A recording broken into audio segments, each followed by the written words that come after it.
എന്റെ പ്രിയമുള്ള മാതാപിതാക്കളോട് പറയുകയാ, മക്കളെ വളർത്തേണ്ട രീതിയിൽ വളർത്തണേ. പരിശുദ്ധമായ ദീനുൽ ഇസ്ലാം, അല്ലാഹുവിന്റെ പരിശുദ്ധമായ ഖുർആൻ എടുത്തു നോക്ക്. മക്കളെ വളർത്തേണ്ടത് എങ്ങനെയെന്നറിയുമോ? അല്ലാഹുവിന്റെ ഖുർആൻ പറയുകയാ, മൂന്ന് സമയങ്ങളിൽ മാതാപിതാക്കളുടെ ബെഡ്റൂമിന്റെ അകത്ത് മക്കള് കയറണമെങ്കിൽ അനുവാദം ചോദിക്കണമെന്ന് അല്ലാഹുവിന്റെ വിശുദ്ധ അല്ലാഹുവിന്റെ ഖുർആൻ എടുത്ത് നോക്ക്. അല്ലാഹു പറയുകയാണ്, മൂന്ന് സമയങ്ങളില് മാതാപിതാക്കളുടെ ബെഡ്റൂമിന്റെ അകത്ത് മക്കള് കിടക്കണമെങ്കിൽ, മൂന്ന് സമയങ്ങളിൽ മാതാപിതാക്കളുടെ ബെഡ്റൂമിന്റെ അകത്ത് മക്കളെ കയറണമെങ്കിൽ അനുവാദം ചോദിക്കാതെ കയറാൻ പാടില്ലെന്ന് അല്ലാഹുവിന്റെ വിശുദ്ധ ഖുർആൻ. അല്ലാഹുവിന്റെ പരിശുദ്ധമായ ഖുർആൻ പറയുകയാ, മൂന്ന് സമയങ്ങളിൽ മക്കള് വാപ്പയുടെയും ഉമ്മയുടെയും ബെഡ്റൂമിന്റെ അകത്ത് കയറണമെങ്കിൽ വാതിലി തട്ടി അനുവാദം ചോദിക്കണം.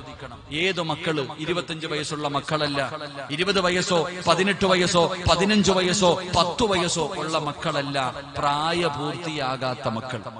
മഹാന്മാര് പറയുന്നു 7 വയസ്സിലാണ് നമസ്കരിക്കാൻ കൽപ്പിക്കേണ്ടത്. അപ്പൊ 7 വയസ്സിന് മുമ്പുള്ളവർ, 7 വയസ്സിനകത്തു പ്രായമുള്ള ചെറിയ കുട്ടികൾ 3 സമയങ്ങളിൽ വാപ്പാടെയും ഉമ്മാടെയും ബെഡ്റൂമിൽ കയറണമെങ്കിൽ വാതിലിന്റെ മുന്നിൽ നിന്ന് അനുവാദം ചോദിച്ചിട്ടേ കയറാൻ പാടുള്ളൂ. അള്ളാഹുവിന്റെ വിശുദ്ധ ഖുർആൻ. അള്ളാഹു നമുക്ക് ഈമാൻ നൽകി അനുഗ്രഹിക്കുമാറാകട്ടെ. ഏതാ ഈ 3 സമയം? 1 സുബഹിക്ക് തൊട്ടു മുമ്പുള്ള സമയം, വെളുപ്പാങ്കാലത്ത്. സുബഹിയുടെ സമയം വെളുപ്പാങ്കാലം. 2 നട്ടുച്ച സമയം. 3 പാതിരാത്രിയിൽ. ഈ 3 സമയങ്ങളിൽ വാപ്പാടെയും ഉമ്മാടെയും റൂമിന്റെ അകത്ത് കയറണമെങ്കിൽ 7 വയസ്സിന് താഴെ പ്രായമുള്ള മക്കൾ അനുവാദം ചോദിക്കണം. എന്തുകൊണ്ട്? എന്റെ പ്രിയപ്പെട്ട സഹോദരങ്ങളെ, സുബഹിയുടെ തൊട്ടു മുമ്പുള്ള സമയം നല്ല ഉറക്കത്തിന്റെ സമയമാണ്. ഒരു മനുഷ്യൻ ഏറ്റവും കൂടുതൽ ഉറങ്ങുന്ന സമയം, എന്റെ ഒരു ബോധമില്ലാതെ ഉറങ്ങുന്ന സമയമാണ് വെളുപ്പാങ്കാല സമയം.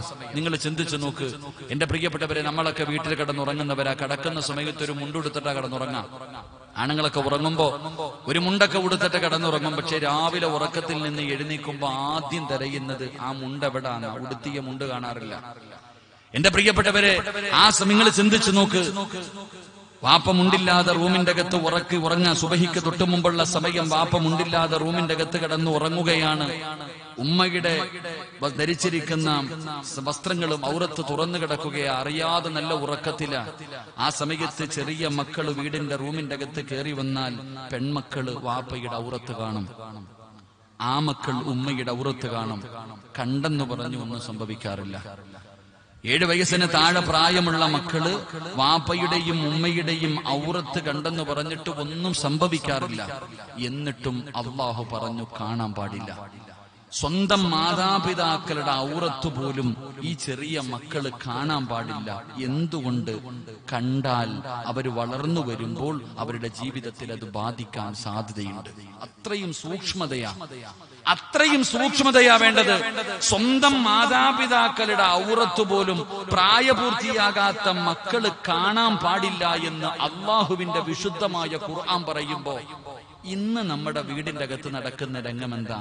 അള്ളാഹുവെ, ഇംഗ്ലീഷ് പടം കാണുന്നത് ഒരുമിച്ചിരുന്ന പ്രായപൂർത്തിയായ മക്കളും വാപ്പായും ഉമ്മായും കൂടെ ഒരുമിച്ചിരുന്ന് അരപ്പാവാടയിട്ട് ആടുന്നവരുടെ ആട്ടം വരെ കാണുന്ന കാലമാ. അള്ളാഹു നമുക്ക് ഈമാൻ നൽകി അനുഗ്രഹിക്കുമാറാകട്ടെ. അപ്പം മക്കളെ എങ്ങനെ വളർത്തണം? ചുമ്മാതെ വളർത്തിയ സ്വർഗം കിട്ടൂല. പെൺകുട്ടികളെ വളർത്തേണ്ട രീതിയിൽ വളർത്തണം. അങ്ങനെ വളർത്തി വിവാഹം കഴിച്ചു കൊടുക്കുമ്പോഴാ സ്വർഗം കിട്ടുക. അല്ലാതെ ഇറച്ചിക്കോഴിയെ വളർത്തുന്ന പോലെ വളർത്തിയിട്ട് അറുത്തിരുന്ന പോലെ അല്ല. അങ്ങനല്ല, വളർത്തേണ്ട രീതിയിൽ വളർത്തണം. പെൺമക്കൾക്ക് വളർത്തേണ്ട രീതിയിൽ അവർക്ക് അനുസരണ, ദീന്, ലജ്ജ ഇതൊക്കെ പഠിപ്പിച്ചു കൊടുക്കണം. എങ്ങനെയാണ് പെൺമക്കളെ വളർത്തേണ്ടത്?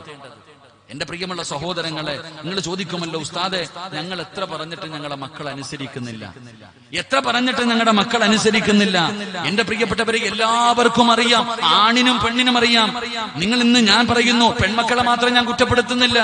പടച്ചവനെ, ഇന്ന് ഉമ്മായും മോളും കൂടെ പോകുന്നത് കണ്ട അല്ലാഹുവേ, പടച്ചവൻ അതൊക്കെ കാണേണ്ട വല്ലാത്ത കാഴ്ചയാ. മത്സരമാണ് രണ്ടുപേരും കൂടെ. എന്റെ പ്രിയപ്പെട്ടവരെ, എല്ലാവരും വഅദുകൾ കേൾക്കുന്നു. മരണവും ഖബറും നരകവും പരലോകവും മഹ്ശറയും സിറാത്തും മീസാനും എല്ലാം വയത് കേൾക്കുന്നവരാ. പക്ഷെ എത്ര കേട്ടിട്ട് നമ്മുടെ ഹൃദയത്തിന്റെ അകത്ത് മാറ്റം വരുന്നില്ല, നന്മ ചെയ്യാൻ കഴിയുന്നില്ല. കരിങ്കല്ലുപോലെ നമ്മുടെ ഹൃദയങ്ങൾ അല്ലാതെ കട്ടിയായി പോയി. എന്തുകൊണ്ട് സഹോദരങ്ങളെ? എല്ലാവരും ഇവിടെ വലിയ വിഷയങ്ങൾ, വരുന്ന വഴിയിലൊക്കെ വലിയ വലിയ പ്രകടനങ്ങൾ.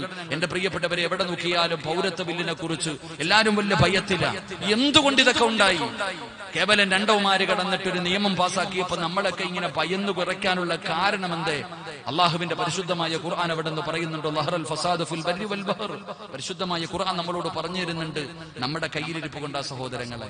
നമ്മൾ തിന്നുന്നത് ഹറാം, ചെയ്യുന്നത് ഹറാം, പ്രവർത്തിക്കുന്നത് മുഴുവനും പാപങ്ങൾ അധികരിക്കുന്നത് കൊണ്ടാണ് ഇങ്ങനെയുള്ള ശിക്ഷകൾ നമ്മളിലേക്ക് കടന്നു വരുന്നത്. എത്ര കൊണ്ടാലും, എത്ര പഠിച്ചാലും, എത്ര കണ്ടാലും എന്തുകൊണ്ട് നമുക്ക് മനസ്സിലാക്കാൻ പറ്റുന്നില്ല, നമുക്ക് നന്നാകാൻ പറ്റുന്നില്ല? അതിന്റെ ഒരു ഉദാഹരണം എന്തുകൊണ്ടെന്ന് ഞാൻ പറഞ്ഞുതരാം. ഉസ്താദെ, ഞാൻ എന്റെ മകൻ എന്നെ തല്ലുന്നു, എന്നെ ചീത്ത വിളിക്കുന്നു, ഞാൻ പറഞ്ഞാൽ അനുസരിക്കുന്നില്ല, അങ്ങനെ ചെയ്യുന്നു, ഇങ്ങനെ ചെയ്യുന്നു. എന്തേപ്പാ നമുക്ക് നന്നാകാൻ പറ്റാത്തത്? ഇമാം റാസി തങ്ങൾ തന്റെ തഫ്സീറിൽ ഒരു ചരിത്രം പറയുന്നുണ്ട്. ഈ ചരിത്രം കേട്ടാൽ തന്നെ മനസ്സിലാകും അതിന്റെ കാരണം എന്താ. എത്ര വലിയ നന്മ കേട്ടിട്ടും നന്നാകാൻ പറ്റാത്തതിന്റെ കാരണം എന്താ? നമ്മുടെ ഹൃദയത്തിന്റെ അകത്തേക്ക് ഇറങ്ങാത്തതിന്റെ കാരണം എന്താ? ഇമാം റാസി തങ്ങൾ തന്റെ തഫ്സീറിൽ ഒരു ചരിത്രം പറയുകയാണ്. അല്ലാഹുവേ, പടച്ചവനെ, മഹാനവറുകളെ പറയുന്നു, 1400 വർഷങ്ങൾക്ക് മുമ്പ് എന്റെ പ്രിയപ്പെട്ട സഹോദരിമാര് നല്ലതുപോലെ ഈ ചരിത്രം കേട്ടോ. ഈ ചരിത്രം കേട്ടിട്ട് നീ തീരുമാനിക്കൂ, ഈ പറയുന്ന കാര്യം നീ നിന്റെ ജീവിതത്തിൽ ചെയ്യാറുണ്ടോ? അത് ചെയ്യാത്തത് കൊണ്ടാണ് നീ ഇങ്ങനെ ആയിപ്പോയത്. അല്ലാഹുവേ, നിനക്ക് നന്നാകാൻ കഴിയാത്തത്, നിനക്ക് നന്മ ചെയ്യാൻ കഴിയാത്തത്, നിന്റെ ഹൃദയത്തിന്റെ അകത്ത് മാറ്റം വരാത്തത്, നിന്റെ ഹൃദയം കരിങ്കല്ല് പോലെ കട്ടിയാകാനുള്ള കാരണം ഇതാ. മഹാനായ ഇമാം റാസി തങ്ങൾ പറയുകയാണ്, 1400 വർഷങ്ങൾക്ക് മുമ്പ് അതാ അവിടെ നിന്ന് മഹാനവറുകൾ പറയുന്നു, മദീനയുടെ തെരുവിലൂടെ ഒരു പെണ്ണിങ്ങനെ നിലവിളിച്ചുകൊണ്ട് ഓടുകയാണ്. മദീനയുടെ തെരുവിലൂടെ ഒരു പെണ്ണിങ്ങനെ നിലവിളിച്ചുകൊണ്ട് ഓടുകയാണ്. എന്താണ് വിളിച്ചു ചോദിക്കുന്നത്? മുഹമ്മദ്, അല്ലാഹുവിന്റെ പ്രവാചകൻ എവിടെയാണ്? ലോകത്തിന്റെ നേതാവിനെ തെരഞ്ഞുകൊണ്ട് നടക്കുകയാണ്. ആരെങ്കിലും അല്ലാഹുവിന്റെ പ്രവാചകനെ എനിക്കൊന്ന് കാണിച്ചു തരുമോ? ആ യുവത്വത്തിന്റെ നടുവിലൂടെ നടന്നു പോകുന്ന പെണ്ണ് മദീനയുടെ തെരുവിലൂടെ വിളിച്ചുകൊണ്ട് നടക്കുമ്പോ സ്വഹാബികൾ കാണിച്ചു കൊടുത്ത പെണ്ണ് ആയിരിക്കുന്നതാണ് അല്ലാഹുവിന്റെ പ്രവാചകന്. ലോകത്തിന്റെ നേതാവിനെ കാണിച്ചു കൊടുക്കുമ്പോ ഈ പെണ്ണ് പെടന്ന് ഓടുകയാണ്. യാ റസൂലല്ലാഹ്, അല്ലാഹുവിന്റെ നബിയേ, എനിക്ക് തൗബയുണ്ടോ നബിയേ?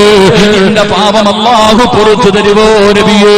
പ്രവാചകന്റെ ചാരത്ത് പോയിരുന്ന് നിലവിളിച്ചുകൊണ്ട് കരഞ്ഞുകൊണ്ട് പറയുകയാണ്. പ്രവാചകൻ എവിടെന്ന് പറയുന്ന പെണ്ണ്, നിന്റെ കരച്ചിലൊന്ന് നിർത്ത്, നിന്റെ നിലവിളിയൊന്ന് നിർത്ത്. എന്തിനാ നീ കരയുന്നത്? നിന്റെ ജീവിതത്തിൽ എന്താണ് സംഭവിച്ചത്? അല്ലാഹുവിന്റെ പ്രവാചകൻ എവിടെന്ന് ചോദിക്കുമ്പോ പെണ്ണ് പറയുന്നു, യാ റസൂലല്ലാഹ്, എന്റെ ഭർത്താവ് ഒരു കച്ചവടക്കാരനാ, എന്റെ ഭർത്താവ് ഒരു കച്ചവടക്കാരനാ. കച്ചവടത്തിന് പോയാൽ മാസങ്ങൾ കഴിഞ്ഞേ വരാറുള്ളൂ, പോയി കഴിഞ്ഞാൽ ഒരുപാട് മാസങ്ങൾ കഴിഞ്ഞേ വരാറുള്ളൂ. എന്റെ ഭർത്താവ് അങ്ങനെ ഒരിക്കൽ കച്ചവടത്തിന് പോയപ്പോ, ഇന്നീ സനൈതു യാ റസൂലല്ലാഹ്, ഞാൻ വ്യഭിചരിച്ചു നബിയേ, ഞാൻ വ്യഭിചരിച്ചു നബിയേ. അന്യ ഒരു പുരുഷനുമായി ഞാൻ ശാരീരികമായി ബന്ധപ്പെട്ടു നബിയേ. ആ ബന്ധത്തിലൂടെ ഞാൻ ഗർഭിണിയായി. ആ പെണ്ണ് പറയുകയാണ്, ഞാൻ വ്യഭിചരിച്ചു, ആ വ്യഭിചാരത്തിലൂടെ ഞാൻ ഗർഭിണിയായി. ഒരാളോടും ഞാൻ പറഞ്ഞില്ല, എന്റെ കുഞ്ഞിനെ ഞാൻ കൊന്നുകളഞ്ഞില്ല. ഒരാളോടും ഞാൻ പറഞ്ഞില്ല, ഒരാളെയും ഞാൻ അറിയിച്ചില്ല. കാരണം ഭർത്താവ് നാട്ടിലില്ല, മാസങ്ങൾ കഴിഞ്ഞേ വരാറുള്ളൂ. വേറെ ആരും അറിയാതെ ഞാൻ എന്റെ വയറ്റിനിങ്ങനെ ചുമന്നുകൊണ്ട് നടന്നു. അങ്ങനെ 9.5 മാസം കഴിഞ്ഞു. അല്ലാഹുവേ, പെണ്ണ് പറയുന്നു, മുത്തുനബിയേ, ഞാനൊരു കുഞ്ഞിനെ പ്രസവിച്ചു നബിയേ, ഞാനൊരു ആൺകുഞ്ഞിന് ജന്മം കൊടുത്തു നബിയേ. പ്രസവിച്ചു കഴിഞ്ഞപ്പോ എന്റെ പൊന്നുമോന്റെ കഴുത്തു ഞെരിച്ചു കൊന്നുകളഞ്ഞു നബിയേ. അല്ലാഹുവിന്റെ റസൂലിനോട് പറയുകയാണ്, 9.5 മാസക്കാലം ഗർഭം ചുമന്ന മരണവേദനയുടെ വേദനയെന്നത് പ്രസവിച്ച തന്റെ പ്രിയപ്പെട്ട പൊന്നുമോനെ ഞാൻ അവിടുന്ന് കൊന്നുകളഞ്ഞു നബിയേ. എന്നിട്ട് മയ്യത്ത് എന്ത് ചെയ്തെന്നറിയുമോ? എന്നിട്ട് മയ്യത്ത് എന്താണ് ചെയ്തത്? അവിടുന്ന് കുടിച്ചിട്ടില്ല. ഈ പെണ്ണ് പറയുന്ന നബിയേ, എന്റെ കുഞ്ഞിനെ ഞാൻ എന്ത് ചെയ്തെന്നറിയുമോ? ഈ പെണ്ണിനൊരു ജോലി ഉണ്ടായിരുന്നു, ഒരു കച്ചവടം നടത്തുന്ന പെണ്ണായിരുന്നു, സുർക്കയുടെ കച്ചവടം നടത്തുന്ന പെണ്ണാ. അല്ലാഹുവേ, ഒരു സൈഡ് ബിസിനസ് ആണല്ലോ. അവിടുന്ന് സുർക്കയുടെ കച്ചവടം നടത്തുന്ന പെണ്ണായിരുന്നു. എന്ത് ചെയ്തെന്നറിയുമോ? ഏറ്റവും കൂടുതൽ പവർ കൂടിയ സുർക്കയുടെ ഭരണിക്കകത്തേക്ക് തന്റെ കുഞ്ഞിന്റെ മയ്യത്തിട്ടടച്ചു വെക്കുകയോ. മാങ്ങയൊക്കെ ഉപ്പിലിടുമല്ലോ, നെല്ലിക്ക ഉപ്പിലിടുമല്ലോ, ഭരണിക്കകത്തിട്ട് വെക്കുന്നത് പോലെ തന്റെ പൊന്നാര മകന്റെ ജനാസയെടുത്തിട്ട് ഭരണിക്കകത്ത് വെച്ചടച്ചു വെക്കുകയാണ്. അതിനകത്ത് കിടന്ന് അഴുകുകയാണ്, അതിനകത്ത് കിടന്ന് അഴുകുകയാണ്. കുഞ്ഞിന്റെ ഇറച്ചി മുഴുവനും അതിനകത്ത് അഴുകിയങ്ങ് ചേരാൻ തുടങ്ങി, എല്ലുകൾ പൊടിയാൻ തുടങ്ങി, എല്ലാം അതിനകത്തേക്ക് ദ്രവിച്ചങ്ങ് തീർന്ന് കഴിഞ്ഞപ്പോ ഒരുപാട് മാസങ്ങൾ അതിനകത്ത് അടച്ചു വെച്ചു. ഒരടയാളവും കാണുന്നില്ല, എല്ലാം അതിനകത്ത് അലിഞ്ഞു കഴിഞ്ഞപ്പോ യാ റസൂലല്ലാഹ് ഫജിതുഹാ, ഞാനത് ജനങ്ങൾക്ക് വിറ്റു നബിയേ,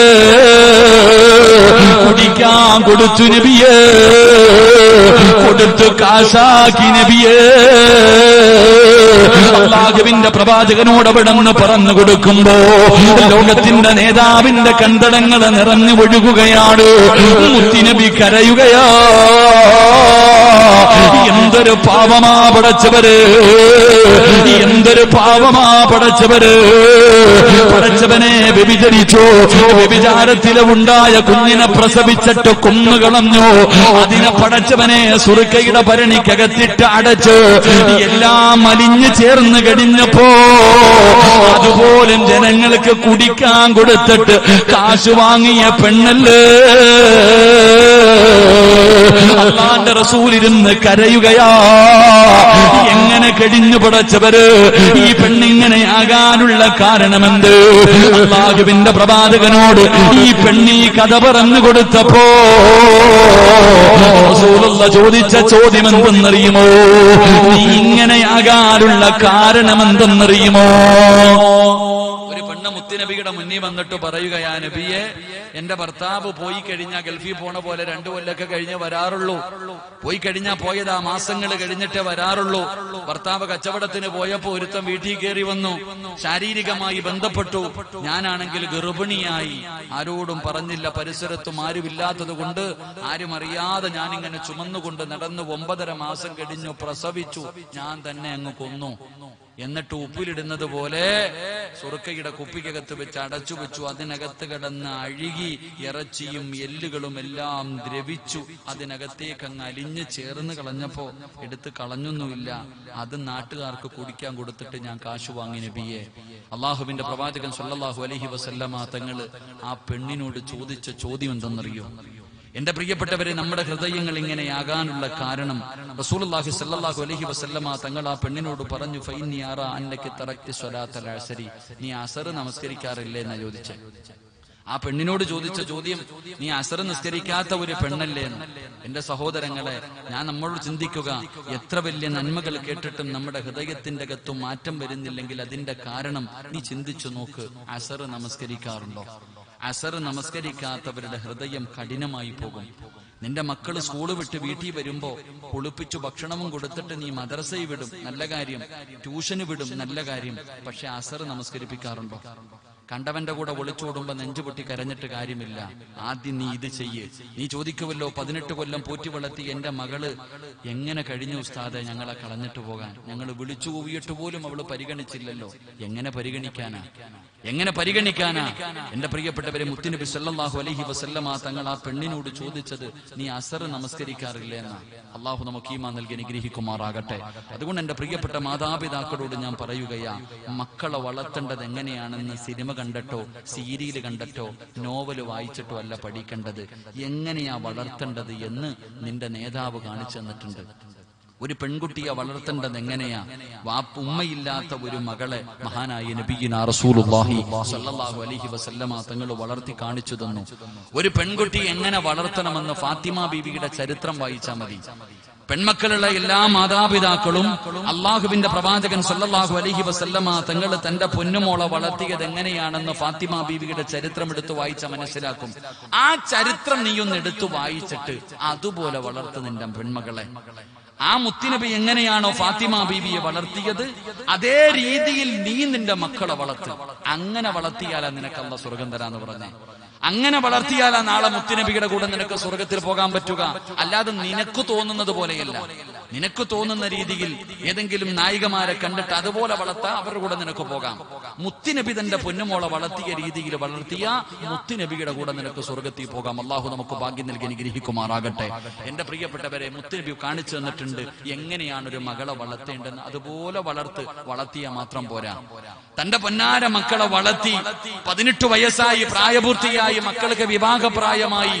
അങ്ങനെ വിവാഹപ്രായമായി എത്തിക്കഴിഞ്ഞാൽ ആ മക്കളെ അനുയോജ്യനായ ഒരു വരനെ കണ്ടെത്തിയിട്ട് വിവാഹം കഴിച്ചു കൊടുക്കണം. അല്ലാതെ ഏതെങ്കിലും പൊട്ടന്റെ കൈ പിടിച്ചു കൊടുത്താൽ സ്വർഗം കിട്ടൂല. നിന്റെ പെമ്മക്കളെ വിവാഹം കഴിച്ചു കൊടുക്കുമ്പോൾ ആർക്ക് കൊടുക്കണം?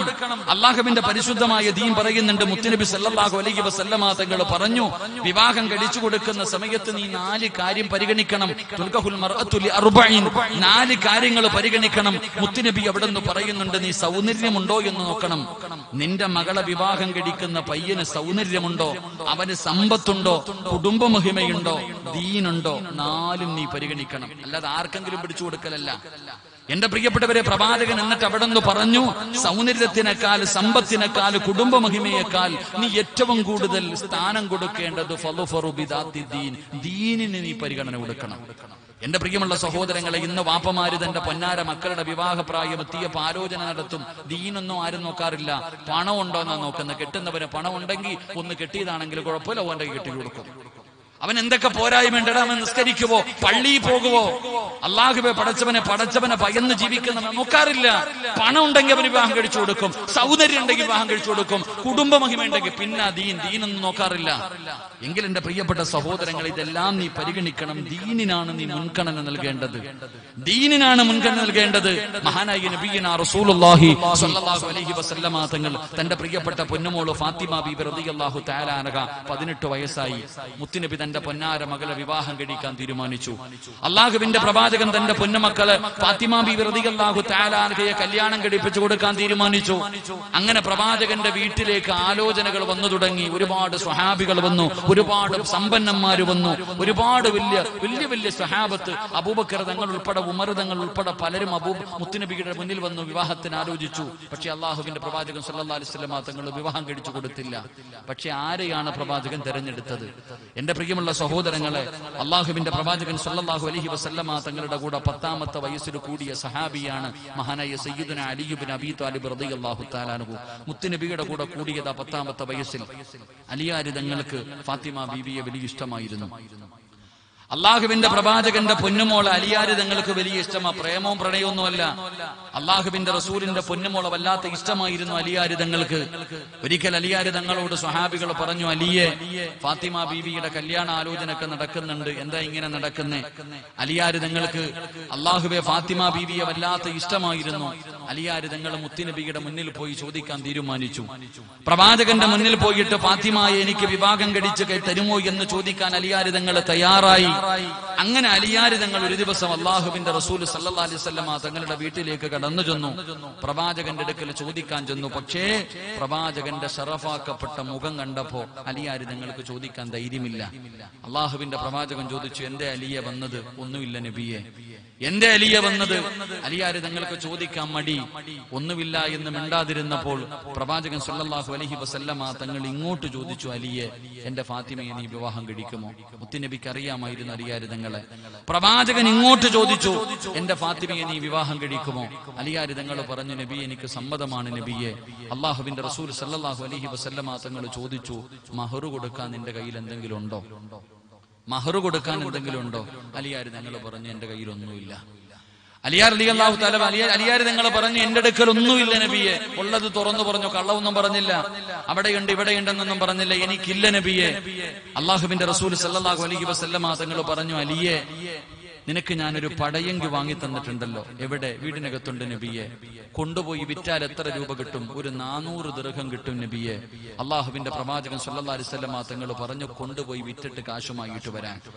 അലിയാർ തങ്ങൾ ആ പടയങ്കിയുമായി കമ്പോളത്തിൽ പോയി വിൽക്കുന്നതിന് വേണ്ടി കാത്തു നിൽക്കുകയാ. ഒരുപാട് സമയം കഴിഞ്ഞു. അതാ തൊട്ടുപുറകിൽ ഒരു സഹാബി വന്ന് വിളിക്കുന്നു, മഹാനായ സയ്യിദുനാ ഉസ്മാൻ റളിയല്ലാഹു തആല അൻഹു, പ്രവാചകന്റെ ആദ്യത്തെ പുതിയാപ്പളയാ. ഉസ്മാൻ തങ്ങൾ ചോദിച്ചു, എന്തേ അലിയെ എവിടെ നിൽക്കണത്?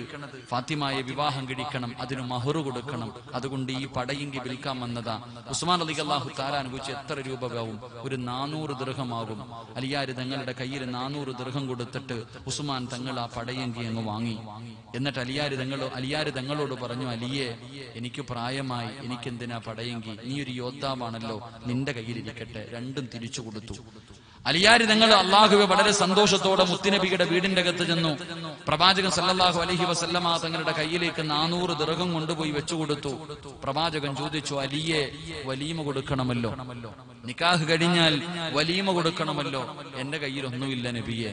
ആ സമയത്ത് സഅദ് റളിയല്ലാഹു തആല അൻഹു, ആ സ്വഹാബി പറഞ്ഞു, നബിയെ, എന്റെ വീട്ടിൽ ഒരു ആട് നിൽക്കുന്നുണ്ട്, അലിയാർ തങ്ങൾക്ക് ഞാൻ കൊടുത്തേക്കാം. 2 സ്വഹാബികൾ പറഞ്ഞു, ഞങ്ങളുടെ വീട്ടിൽ കുറച്ച് ഗോതമ്പ് മാവിരിപ്പുണ്ട് നബിയെ, അത് ഞങ്ങൾ അരിച്ചു കൊടുക്കാം. എന്റെ പ്രിയപ്പെട്ടവരെ, ആടും കിട്ടി, ഗോതമ്പ് മാവും കിട്ടി. ആരുടെ വിവാഹമാണ് എന്ന് നിങ്ങൾ ചിന്തിക്കുക. വിവാഹം നടത്തേണ്ടത് എങ്ങനെയാണെന്ന് ഇതിന്ന് പഠിച്ചോണം. അള്ളാഹുവിന്റെ പ്രവാചകന്റെ പൊന്നാര മകളുടെ വിവാഹത്തിന് സഅദ് തങ്ങൾ അള്ളാഹുവെ അവിടെ നിന്ന് ഒരു ആടിനെ കൊടുത്തു. മറ്റു 2 സ്വഹാബത്ത് കുറച്ച് ഗോതമ്പ് മാവ് കൊടുത്തു. എന്റെ പ്രിയപ്പെട്ടവരെ, അലിയാർ തങ്ങൾക്ക് സ്വന്തമായിട്ട് കയറി കിടക്കാൻ ഒരു വീടില്ല. അള്ളാഹുവിന്റെ പ്രവാചകനും സ്വഹാബികളും കൂടെ ഈന്തപ്പന ഓലകൾ കൊണ്ട് ചെറിയ ഒരു റൂം കെട്ടി പെൺമക്കളെ കല്യാണം കഴിപ്പിച്ച് വിടുന്നതിന് മുമ്പ് ഈ ചരിത്രം എല്ലാ മാതാപിതാക്കളും പെൺമക്കൾക്ക് പറഞ്ഞു കൊടുക്കാനുള്ളതാണ്. ഫാത്തിമ ബീബി റളിയല്ലാഹു തആല അൻഹയെ കല്യാണം കഴിച്ച് വിടുന്നതിന് മുമ്പ് അള്ളാഹുവിന്റെ പ്രവാചകൻ അലിയാർ തങ്ങൾക്ക് ഒരു ഓല ഷെഡ് കെട്ടിക്കൊടുത്തു. എന്റെ പ്രിയമുള്ള സഹോദരങ്ങളെ, അങ്ങനെ വിവാഹം കഴിഞ്ഞു. അള്ളാഹുവിന്റെ പ്രവാചകന്റെ പൊന്നാര മകളുടെ വിവാഹമുണ്ടല്ലോ. അള്ളാഹുവേ, ലോകത്തിന്റെ നേതാവിന്റെ പൊന്നാര മകളുടെ വിവാഹം എങ്ങനെയായിരുന്നു? പക്ഷേ ഇന്ന് നടക്കുന്ന വിവാഹങ്ങളെ കുറിച്ച് ചിന്തിക്കൂ. നിങ്ങൾ ഇതുപോലെ ചെയ്യണമെന്ന് ഞാൻ പറയുന്നില്ല. ആവശ്യത്തിന് ഭക്ഷണം കൊടുത്തോ, ആവശ്യത്തിന് സ്വർണം കൊടുത്തോ, ആറ് വേണോ, എന്ത് വേണമെങ്കിലും കൊടുത്തോ. പക്ഷേ അനാമത്തായിട്ടുള്ള ചെലവുകളെങ്കിലും നിങ്ങൾ ഒഴിവാക്കണേ. എന്റെ പ്രിയമുള്ളവരെ, അള്ളാഹുവിന്റെ പ്രവാചകൻ തന്റെ പൊന്നാര മകളുടെ കല്യാണം കഴിഞ്ഞു. എന്റെ പ്രിയമുള്ള ചെറുപ്പക്കാരാ, എന്തിനാടാ ദീനുള്ള പെണ്ണിനെ വിവാഹം കഴിക്കാൻ പറയുന്നത്? ദീനുള്ള പെണ്ണിനെ വിവാഹം കഴിക്കാൻ പറയുന്നത് വെറുതെയല്ലടാ. ദീനുള്ള പെണ്ണുമായിട്ടുള്ള വിവാഹ ജീവിതം വളരെ മനോഹരമാ. അതുപോലെ സന്തോഷമുള്ള ഒന്നും ഈ ദുനിയാവിലില്ല. കുടുംബജീവിതം പോലെ സമാധാനവും സന്തോഷവും ആനന്ദവും സുഖവുമുള്ള ഒന്നും ഈ ദുനിയാവിലില്ല ചെറുപ്പക്കാരാ. കാരണം അത്രയ്ക്ക് ആനന്ദമാണ്. എന്തൊരു സന്തോഷമെന്നറിയുമോ? അല്ലാഹുവേ, ഒരു സാലിഹത്തായ പെണ്ണിനെ ഭാര്യയായി കിട്ടണമെങ്കിൽ പുണ്യം ചെയ്യണമടാ ചെറുപ്പക്കാരാ. അതിനൊരു ഭാഗ്യം വേണമടാ. അല്ലാഹുവിന്റെ പ്രവാചകൻ വളർത്തിയ പൊന്നാര മകള് ഫാത്തിമ ബീവി റളിയല്ലാഹു തആല അൻഹ. പടച്ചവനെ, കല്യാണം കഴിഞ്ഞു. അലിയാർ തങ്ങളും ഫാത്തിമയും കൂടെ മണിയറക്കകത്തേക്ക് കടന്നു പോവുകയാണ്. വളരെ സന്തോഷത്തോടുകൂടി ഫാത്തിമ ബീവിയും അലിയാർ തങ്ങളും മണിയറക്കകത്തേക്ക് കടന്നു ചെന്നു. അലിയാർ തങ്ങൾ ഫാത്തിമ ബീവി മണിയറക്കകത്ത് കയറി. അലിയാർ തങ്ങളും കയറി. വീടിന്റെ വാതിലടച്ചു. അലിയാർ തങ്ങൾ മണിയറക്കകത്ത് കത്തിച്ച് വെച്ചിരുന്ന വിളക്കിന്റെ തിരിയങ്ങ് താഴ്ത്തുകയാണ്. പടച്ചവനെ, മണിയറക്കകത്ത് കത്തിച്ച് വെച്ചിരുന്ന വിളക്കിന്റെ തിരിയങ്ങണയ്ക്കുമ്പോ അലിയാർ തങ്ങളൊരു തേങ്ങല് കേൾക്കുകയാണ്. മണിയറക്കകത്ത് വല്ലാത്തവര് കരച്ചില് കേൾക്കുകയാണ്. അല്ലാഹുവേ, ആരാ തമ്പുരാന്? അലിയാർ തങ്ങൾ ചെന്ന് നോക്കുമ്പോ സുബ്ഹാനല്ലാഹ്, പുതുമണവാട്ടി മണിയറയ്ക്കകത്തിരുന്ന് കരയുകയാ. ഫാത്തിമ ബീവി റളിയല്ലാഹു തആല അൻഹ മണിയറയ്ക്കകത്തിരുന്ന് കരയുകയാ. അലിയാര് തങ്ങൾ ചോദിക്കുന്നു, ഫാത്തിമ എന്നെ ഇഷ്ടമായില്ലേ ഫാത്തിമ, എന്നെ ഇഷ്ടമായില്ലേ ഫാത്തിമ? ഫാത്തിമ ബീവി പറഞ്ഞു, അലിയേ നിങ്ങളെ എനിക്ക് വല്ലാത്ത ഇഷ്ടമാണല്ലോ, പിന്നെ എന്തിനാണ് നീ കരയുന്നത്? എന്ത് പറ്റി ഫാത്തിമ? ഫാത്തിമ ബീബി ഒന്നും മിണ്ടുന്നില്ല. അലിയാര് തങ്ങൾ പിന്നെയും പിന്നെയും ചോദിച്ചു. അവസാനം ഫാത്തിമ ബീബി റളിയല്ലാഹു തആല അൻഹ അവിടെന്ന് പറഞ്ഞ മറുപടി എന്തെന്നറിയുമോ? അലിയേ ഈ വീടിന്റെ അകത്ത് കത്തിച്ചു വെച്ചിരുന്ന വിളക്കങ്ങണച്ചപ്പോ ഈ മണിയറയ്ക്കകത്ത് വല്ലാത്ത ഇരുള് വന്നല്ലോ, ഈ വീടിന്റെ അകത്ത് വല്ലാത്ത ഇരുട്ട് വന്നല്ലോ. ഈ ഇരുട്ട് കണ്ടപ്പോ എനിക്ക് ഖബർ ഓർമ്മ വന്നു. അലിയേ പടച്ചവനെ എന്നെ പള്ളിപ്പറമ്പിൽ കൊണ്ടുപോയി 6 അടി മണ്ണിന്റെ അകത്ത് ഇറക്കി വെച്ച് പലകയെടുത്ത് നിരത്തിയിട്ട് എല്ലാവരും മണ്ണിട്ട് മൂടിയിട്ട് പോകുമ്പോ അതിനകത്ത് വല്ലാത്ത ഇരുളല്ലേ അലിയേ, അതിനകത്ത് വെളിച്ചമില്ലല്ലോ അലിയേ. എനിക്ക് ഖബർ ഓർമ്മ വന്നു അലിയേ. ഫാത്തിമ ബീവി റളിയല്ലാഹു തആല അൻഹ മണിയറയ്ക്കകത്തിരുന്നിട്ട് തന്റെ ഭർത്താവിനോട് പറയുമ്പോ അലിയാര് തങ്ങൾ പറയുന്നു, ഫാത്തിമ ഇന്ന് നമ്മുടെ അതിരാത്രിയാണ് ഫാത്തിമ, ഇത് നമ്മുടെ മണിയറയാണ്, ഇത് നമ്മുടെ മണിയറയാണ്. നീ ഇതിനകത്തിരുന്ന് കരയുകയാണോ ഫാത്തിമ? അലിയാര് തങ്ങൾ ചോദിക്കുമ്പോ ഫാത്തിമ ബീബി റളിയല്ലാഹു തആല അൻഹ അവിടെന്ന് പറയുന്നു, അലിയേ മണിയറ ഇവിടെയല്ല അലിയേ, വിവാഹത്തിന്റെ 1ാമത്തെ രാത്രിയല്ല മണിയറ, ഇവിടെയല്ല മണിയറ ഒരുക്കേണ്ടത്.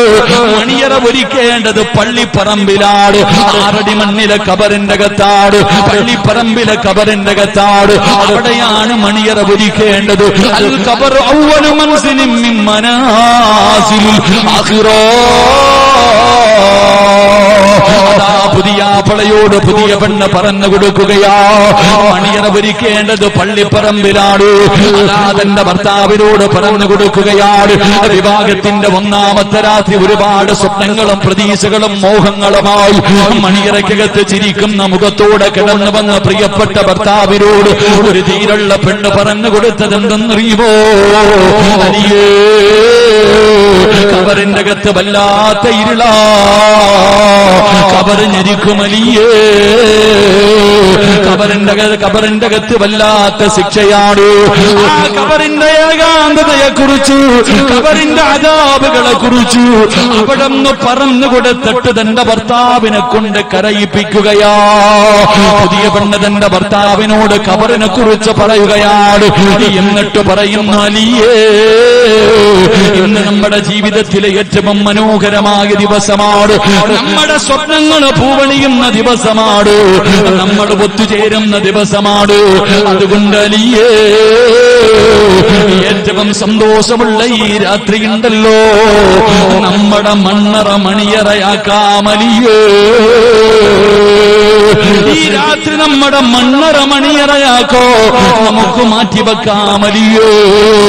പുതിയ പടയുടെ കയ്യിൽ പിടിച്ചിട്ട്, തന്റെ ഭർത്താവിന്റെ കയ്യിൽ പിടിച്ചിട്ട് ഫാത്തിമ എന്ന ദീനുള്ള പെണ്ണ് പറഞ്ഞു കൊടുക്കുകയാ, ഇന്ന് നമുക്കൊരുമിച്ച് നമസ്കരിക്കാം, ഇന്ന് നമുക്കൊരുമിച്ച് തൗബ ചെയ്യാം, ഇന്ന് നമുക്കൊരുമിച്ചിരുന്ന് ഖുർആൻ ഓതാം. ഇന്നത്തെ രാത്രി മുഴുവനും 6 അടി മണ്ണിലെ ഖബർ മണിയറയാകാറ്. 6 അടി മണ്ണില് പള്ളിപ്പറമ്പിലെ ഖബറുണ്ടല്ലോ, അത് മണിയറയാക്കാം, നമുക്ക് മാറ്റിവെക്കാം അലിയേ. ഫാത്തിമ ബീവി പറഞ്ഞു കൊടുക്കുകയാ, എന്റെ പ്രിയമുള്ള ചെറുപ്പക്കാരാ, ദീനുള്ള പെണ്ണിനെ വിവാഹം കഴിച്ചാൽ എടാ വിവാഹത്തിന്റെ ആർഭാടങ്ങളും ആഘോഷങ്ങളും എല്ലാം കഴിഞ്ഞു. അവസാനം മണിയറയ്ക്കകത്ത് കടന്നു ചെല്ലുമ്പോ ദീനുള്ള പെണ്ണാണെങ്കിൽ ഭർത്താവിന്റെ കയ്യിൽ പിടിച്ചിട്ട് പറയുന്നു, ഒതുവെടുത്തിട്ട് വായിക്കാ, എല്ലാ തിരക്കുകളും കളഞ്ഞില്ലേ, ഇനി പോയിട്ട് ഒതുവെടുത്ത് ഒതുപെടുത്തിട്ട് വാ, നമുക്ക് രണ്ടുപേർക്കും ശുക്രിന്റെ നമസ്കാരം നമസ്കരിക്കാം, അല്ലാഹുവിനോട് നന്ദി രേഖപ്പെടുത്താം. ഭാര്യ ഭർത്താവിനോട് പറയുകയാണ്, ആദിരാത്രിയിലെ മണിയറയ്ക്കകത്ത് കടന്നു വരുന്ന ഭർത്താവിനോട് അല്ലാഹുവിനെ പേടിച്ച് ജീവിക്കുന്ന ഒരു പെണ്ണ് പറഞ്ഞു കൊടുക്കുകയാ, ദീനുള്ള കുടുംബത്തിൽ പറഞ്ഞ പെണ്ണ് പറഞ്ഞു കൊടുക്കുകയാ, ഒതുപെടുത്തിട്ട് വാ, നിങ്ങൾ ഇമാമത്ത് നിൽക്കൂ, ഞാൻ പുറകിൽ നിന്ന് നമസ്കരിക്കാ. അങ്ങനെ ആദിരാത്രിയിലെ മണിയറയ്ക്കകത്ത് ഭർത്താവിനെ ഇമാമത്ത് നിർത്തിയിട്ട് ഭാര്യ പുറകിൽ നിന്ന് നമസ്കരിക്കുകയോ. അവിടെ നിന്ന് നമസ്കാരം കഴിയുമ്പോ ഭാര്യ പറയുന്നു, ഇന്നലെ വരെ ഒരുപാട് പാപം ചെയ്തവരാണ്, ജീവിതത്തിൽ ഒരുപാട് തെറ്റുകൾ നമ്മൾ ചെയ്തവരാണ്, ഇന്ന് മുതലൊരു പുതിയ ജീവിതം തുടങ്ങുകയാണല്ലോ, അതുകൊണ്ട് മണിയറയ്ക്കകത്തിരുന്നിട്ട് ദുആ ചെയ്യുക. ഭർത്താവിനോട് പറയുകയാ, ജീവിതത്തിൽ ചെയ്തു കൂട്ടിയ പാപങ്ങൾ മുഴുവനും പടച്ചുറപ്പിന്റെ ദർബാറിലേക്ക് ഇരു കരങ്ങൾ ഉയർത്തിയിട്ട് ഈ ആദിരാത്രി മണിയറയ്ക്കകത്തിരുന്ന് തൗബ ചെയ്യൂ. തന്റെ ഭർത്താവിനെ കൊണ്ട് തൗബ ചെയ്യിപ്പിക്കുകയാണ്. ദുആ ചെയ്ത് കഴിയുമ്പോ ഭാര്യ പറയുന്നു, ഇന്ന് മുതൽ ഞാൻ നിങ്ങളുടെ ഭാര്യയാണ്, എന്റെ തലയിൽ കൈവച്ചിട്ട് ദുആ ചെയ്യൂ. നബി ഒരു ദുആ പറഞ്ഞു തന്നിട്ടുണ്ടല്ലോ, ഭർത്താവ് ഭാര്യയുടെ തലയിൽ കൈവച്ചിട്ട് ഈ ദുആ ചെയ്യണമല്ലോ. ദീനുള്ള പെണ്ണ് ഭർത്താവിന് പറഞ്ഞു കൊടുക്കും, എന്റെ തലയിൽ കൈവച്ചിട്ട് ദുആ ചെയ്യൂ. അല്ലാഹുവേ, ദുആ എല്ലാം കഴിഞ്ഞു, നിയ്യത്തുകൾ നന്നാക്കി, രണ്ടുപേരും കൂടെ മണിയറയ്ക്കകത്ത് വിവാഹ ജീവിതം തുടങ്ങി. രണ്ടുപേരും കിടന്നുറങ്ങി. രാവിലെ 4 മണിയാകുമ്പോ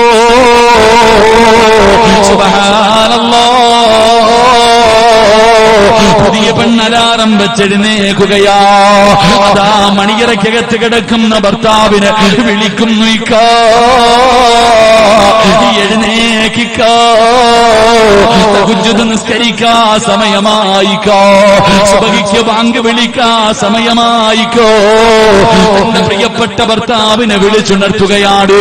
ഭാര്യ പറയുന്നു, ഇന്നലെ വരെ നിങ്ങൾ എങ്ങനെ ജീവിച്ചെന്ന് എനിക്കറിയില്ല, നിങ്ങൾ ഇന്നലെ വരെ എങ്ങനെ ജീവിച്ചതെന്ന് എനിക്കറിയില്ല, പക്ഷേ ഇന്നു മുതല് ഞാൻ നിങ്ങളുടെ ഭാര്യയാണ്. എന്റെ ഭർത്താവ് 5 നേരം നിസ്കരിക്കുന്ന മനുഷ്യനാകണം. മണിയറയ്ക്കകത്ത് കിടന്നുറങ്ങുന്ന പ്രിയപ്പെട്ട ഭർത്താവിനെ വിളിച്ചുണർത്തിയിട്ട് അവിടെ നിന്ന് കുളിപ്പിച്ച് ഒലുവെടുപ്പിച്ചിട്ട് രണ്ടുപേരും കൂടെ മണിയറയ്ക്കകത്തിരുന്ന് തഹജ്ജുദ് നിസ്കരിക്കുകയാ. അല്ലാഹുവേ, സുബഹിക്ക് പള്ളിയുടെ മിനാരത്തിൽ നിന്ന് ബാങ്ക് വിളിക്കുമ്പോ ഭാര്യ പറയുന്നു, ഭാര്യയും ഭർത്താവിനും ജമാഅത്തായി നിസ്കരിക്കാമല്ലോ, നിങ്ങൾ ഇമാമത്ത് നിൽക്ക്, നിങ്ങൾ ഇമാമത്ത് നിൽക്ക്, ഞാൻ പുറകിൽ നിന്ന് നമസ്കരിക്കാ.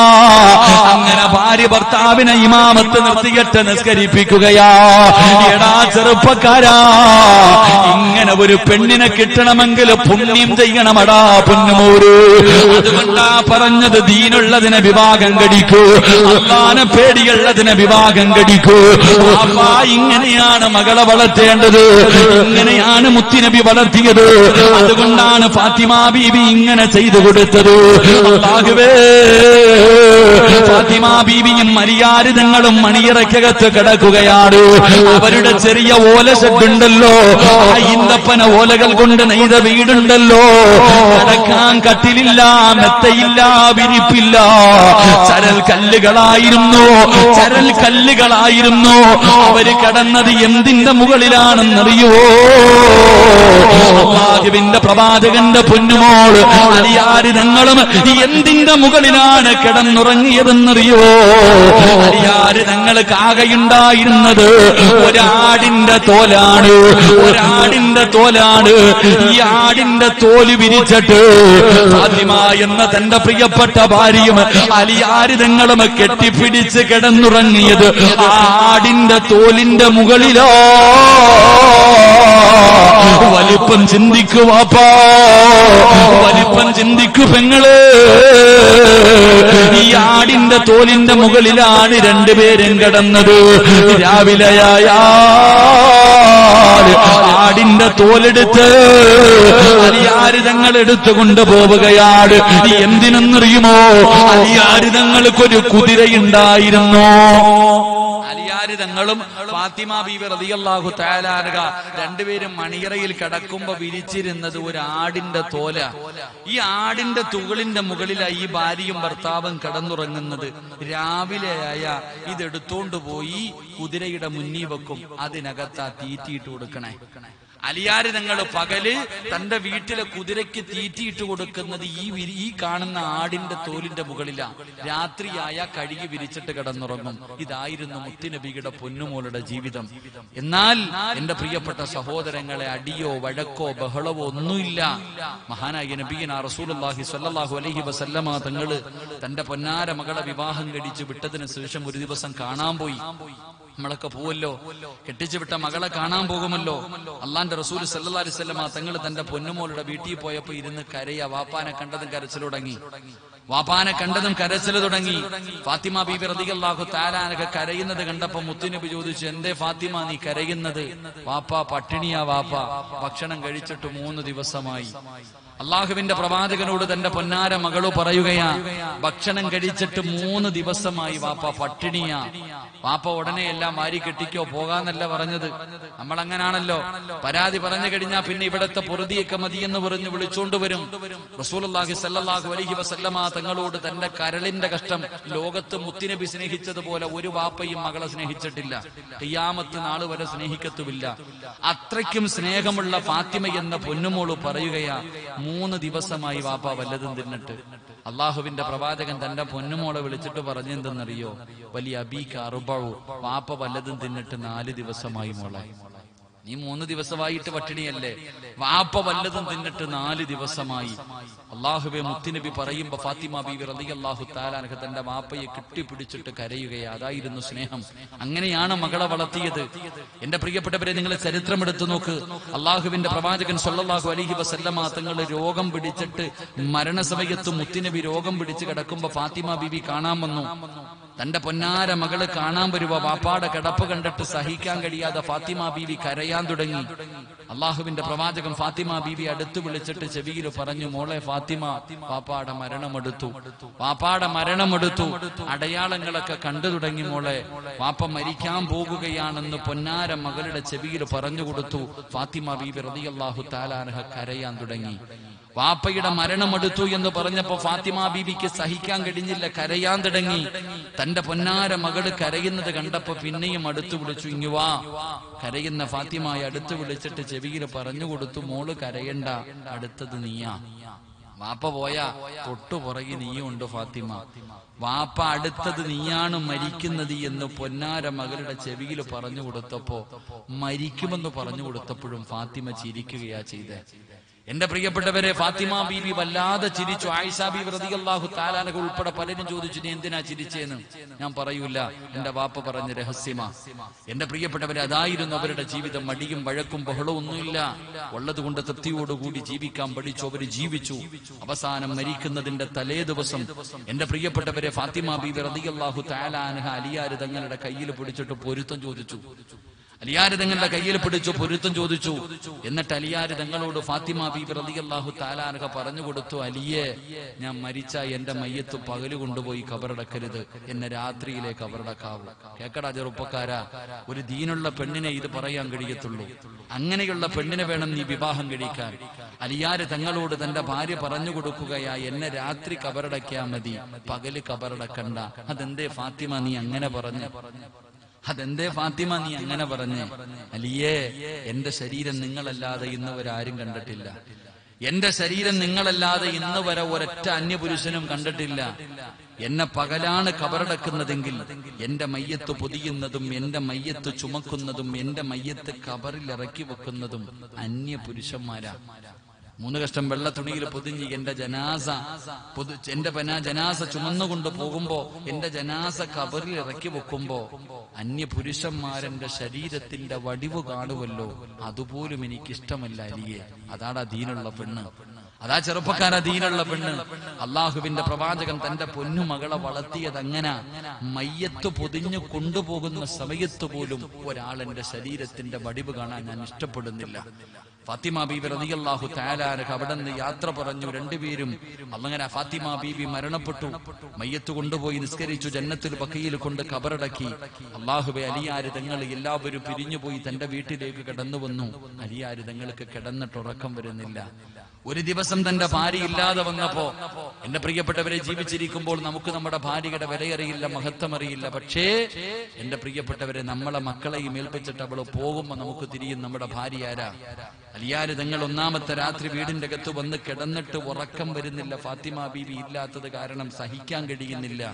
അവസാനം വീടിന്റെ അകത്ത് നിന്ന് ഇറങ്ങിയിട്ട് ജന്നത്തുൽ ബഖീലേക്ക് പോയി. ഫാത്തിമ ബീബി റളിയല്ലാഹു തആല അൻഹയുടെ ഖബറിന്റെ ചാരത്ത് പോയിട്ട് അലിയാര് തങ്ങൾ സലാം പറഞ്ഞു. ഫാത്തിമ ബീബി സലാം അടക്കിയില്ല. ഖബറിന്റെ അകത്ത് കിടക്കുന്ന ഫാത്തിമ ബീബി സലാം അടക്കാതെ വന്നപ്പോ, മണിയറയ്ക്കകത്ത് ഭർത്താവും ഭാര്യയും പിണങ്ങിക്കിടക്കുമ്പോ പിണങ്ങിക്കിടക്കുന്ന ഭാര്യയുടെ പിണക്കം മാറ്റുന്നത് പോലെ അലിയാര് തങ്ങൾ ഖബറിന്റെ അകത്ത് കിടക്കുന്ന ഫാത്തിമയോട് ചോദിക്കുകയാ, ഫാത്തിമ, എന്തേ നീ എന്റെ സലാം അടക്കാത്തത്? നീ പിണങ്ങിയോ ഫാത്തിമ? എന്റെ സലാം എന്തേ മടക്കാത്തത്? അലിയാര് തങ്ങൾ പിന്നെയും സലാം പറഞ്ഞു. ഫാത്തിമ ബീബി സലാം അടക്കുന്നില്ല. അലിയാര് തങ്ങൾ പറയുന്നു, പിണങ്ങല്ലേ ഫാത്തിമ, നീ എന്റെ സലാം അടക്ക്. രണ്ടാമതും സലാം അടക്കാതെ വന്നപ്പോ അലിയാര് തങ്ങൾ ഫാത്തിമ എന്ന തന്റെ പ്രിയപ്പെട്ട ഭാര്യയുടെ ഖബറിന്റെ അടുത്തിരുന്നിട്ട് ഖബറിന്റെ മുകളിൽ കൈവച്ചിട്ട് ഖബറിനോട് ചോദിക്കുകയാ, ഖബറെ, എന്റെ ഫാത്തിമയോട് പറ എന്നോട് സലാം അടക്കാൻ, എന്റെ സലാം അടക്കാം പറ ഖബറെ. അലിയാര് തങ്ങൾ ഖബറിനോട് ചോദിക്കുകയാ, എന്റെ ഫാത്തിമയുടെ വിശേഷം എന്താ? എന്റെ ഫാത്തിമയ്ക്ക് സുഖമാണോ? എന്റെ ഫാത്തിമ ആരെന്നറിയോ? വിവാഹത്തിന്റെ ഒന്നാമത്തെ രാത്രി മണിയറയ്ക്കകത്ത് കയറി വന്ന എന്നോട് നിന്നെ കുറിച്ച് പറഞ്ഞു തന്നവളാ ഫാത്തിമ. നിന്റെ ഖബറിനോട് പറഞ്ഞു കൊടുക്കുകയാ, മണിയറയ്ക്കകത്ത് കയറി വന്ന എന്നോട് ഈ ഖബറിനെ കുറിച്ച്, ഖബറിന്റെ അദാബിനെ കുറിച്ച്, ഖബറിന്റെ ഞെരുക്കത്തെ കുറിച്ച് എന്നോട് പറഞ്ഞു തന്നിട്ട് എന്നെ കൊണ്ട് നിസ്കരിപ്പിച്ചവളാ എന്റെ ഫാത്തിമ. എന്റെ ഫാത്തിമയുടെ വിശേഷം എന്ത് എന്ന് മരണപ്പെട്ടു പോയ ഫാത്തിമയുടെ ഖബറിന്റെ ചാരത്തിരുന്നിട്ട് അലിയാര് തങ്ങൾ ചോദിച്ചു എന്ന് ചരിത്രം പറയുമ്പോ, എന്റെ പ്രിയപ്പെട്ട സഹോദരങ്ങളെ, ഒരു പെൺകുട്ടിയെ വളർത്തേണ്ടത് ഇങ്ങനെയാണ്. അള്ളാഹുവിന്റെ പ്രവാചകൻ തന്റെ മകളെ വളർത്തിയതുപോലെ വളർത്തി. പ്രവാചകൻ എങ്ങനെയാണോ, എന്തൊക്കെ പരിഗണന നൽകിക്കൊണ്ടാണോ തന്റെ പൊന്നാര മകളെ വിവാഹം കഴിച്ചു കൊടുത്തത്, അതേ രീതിയിൽ ഏതെങ്കിലും മാതാപിതാക്കൾ രണ്ട് പെമ്മക്കളെ വളർത്തി, നല്ല നിലയിൽ വളർത്തി, ഇസ്ലാം പറയുന്ന രീതിയിൽ വളർത്തി, ഇസ്ലാം പറയുന്ന രീതിയിൽ വിവാഹം കഴിച്ചു കൊടുത്താൽ ആ വാപ്പയും ഉമ്മയും നാളെ സ്വർഗത്തിൽ മുത്തുനബിയുടെ കൂടെയാണെന്ന് ആദരവായ പ്രവാചകൻ നബി മുഹമ്മദ് മുസ്തഫ സല്ലല്ലാഹു അലൈഹി വസല്ലം. അല്ലാഹു നിങ്ങൾക്ക് അർഹമായ പ്രതിഫലം നൽകി അനുഗ്രഹിക്കുമാറാകട്ടെ. രണ്ട് പെമ്മക്കളെ നല്ല നിലയിൽ വിവാഹം കഴിച്ചുവിട്ട എല്ലാ മാതാപിതാക്കൾക്കും അല്ലാഹു ആ പ്രതിഫലം നൽകി അനുഗ്രഹിക്കുമാറാകട്ടെ. പെമ്മക്കളുള്ള മാതാപിതാക്കൾക്ക് ഈ പറഞ്ഞ രീതിയിൽ അവരെ വളർത്തി വിവാഹം കഴിപ്പിച്ചു കൊടുക്കാൻ അല്ലാഹു നിങ്ങൾക്ക് ഭാഗ്യം നൽകി അനുഗ്രഹിക്കുമാറാകട്ടെ.